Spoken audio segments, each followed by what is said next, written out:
Well, I think there's a lot of ways to fight back against the trans ideology and the trans narrative. And I think one of them is just being, upfront about what we think it is, what the history of that movement is, why it exists, where it's coming from. I think people just maybe need a bit more info on this movement, that movement, right? And then to tell our story about how that movement has damaged our community is part of what we're doing. But we're also looking at, how do we rebuild our own community?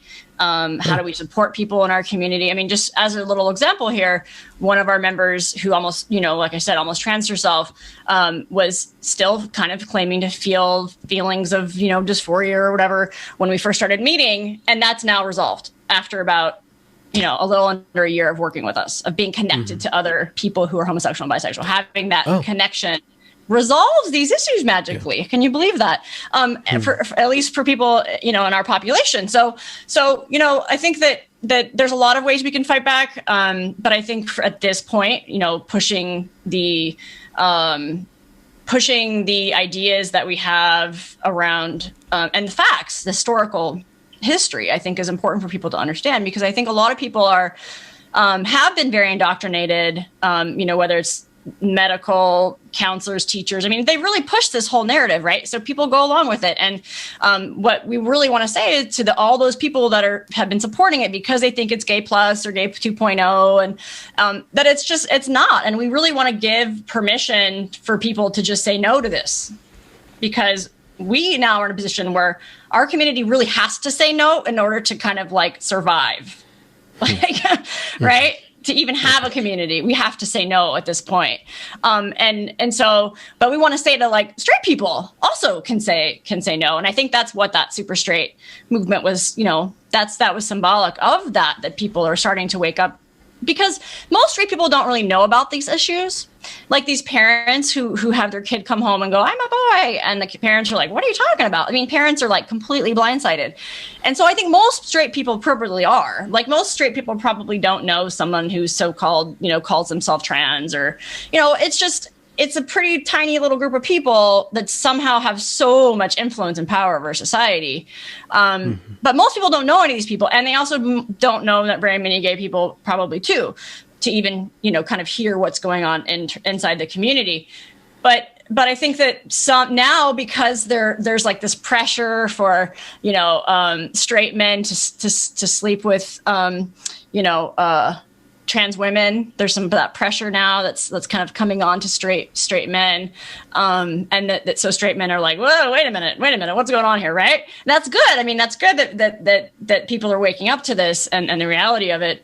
But we want to encourage people, straight people in particular, to say no. We'd really love to see some organizations pop up that are made up of straight people that are also saying no. We love the idea of, men's organizations even taking this on, forming into groups and in fact taking this on. And because part of it is what are we going to do with all these kids? Who's protecting these kids and their health? We need people to speak up and to pass legislation that will protect kids, and if people have gay friends or family members, we need some protection around this too. We need to protect the vulnerable, the people who are susceptible to these ideas, okay. So, yeah.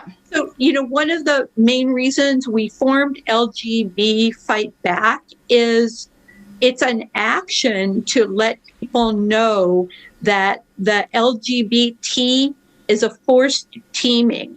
We, the LGB and the T, are not the same.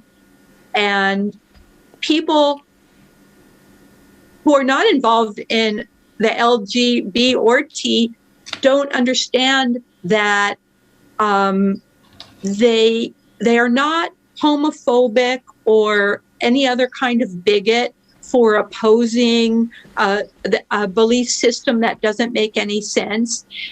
One of our first actions, we joined with PROGDK, parents of ROGD kids.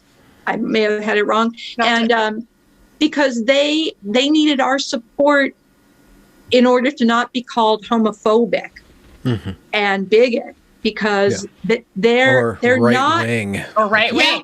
Yeah, they're not. They actually are okay with their kids growing up to be lesbians or gays or bisexuals, because they'll still grow up with a healthy body and they'll be healthy people, and they won't be making themselves physically ill unnecessarily.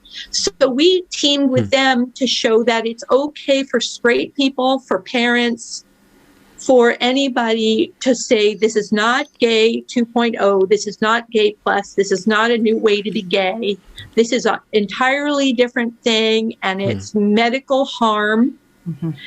And so that is an action, to just stand up and show people that if they're called homophobic, they can come talk to us and we'll stick up for them.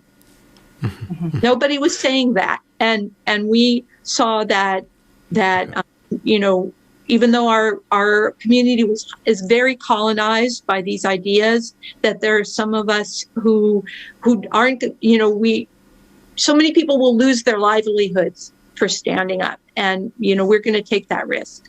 Okay. Yeah, and we think that, you know, they'll say, oh, that, you know, they might say, oh, you're transphobic or whatever, and it's like, well, what does that mean anyway? Because no one can define trans and no one can define gender, so that's a nonsensical term.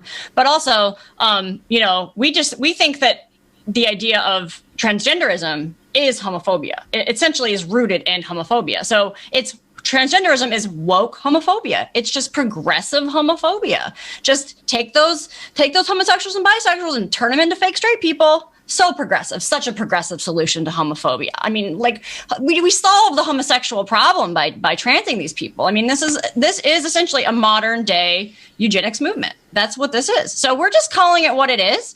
And we're just, you know, this is, if someone says, oh, you're homophobic for not going along with LGBT. No, I'm not. No, I'm not. Transgenderism is woke homophobia. Not participating in that. So we're trying to give some political arguments back to people to be like, to arm themselves with a rebuttal when they come under attack, because it's really a fallacy. So.